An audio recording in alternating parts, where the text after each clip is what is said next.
All right, today we're mapping out how to create a GHG reduction plan for your business. So let's dive right in. Why has managing carbon become such an essential business strategy? Because it's not just about doing the right thing anymore. Now, it's about pure competition. You've got three big pressures driving this change: regulations, consumer demands, and of course, investors. Yeah, governments are using things like carbon pricing, which basically puts a direct cost on pollution. Okay, so where does a business even begin? You have to start by measuring your carbon footprint.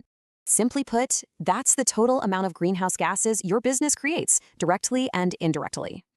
To make sense of it all, emissions are broken down into three scopes to find the source. And here's the kicker. For most businesses, scope 3 is actually the biggest and trickiest part. Because once you measure it, you can manage it. So let's get into crafting the actual plan.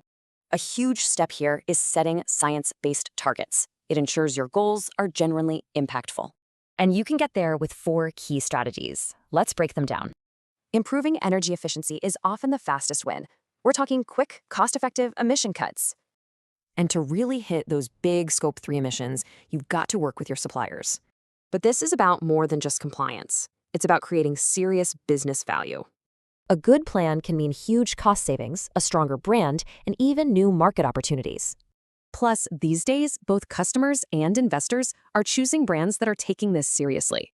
Okay, but let's look at some real-world examples of how this actually plays out.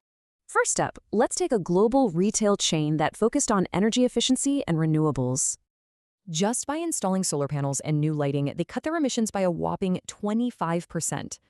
And get this, that translated to $10 million in savings every single year. All right, next up, a beverage company that went after its biggest problem, the supply chain.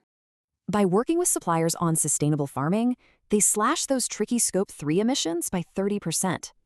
So really, a solid GHG plan isn't a chore. It's a roadmap to a more profitable future.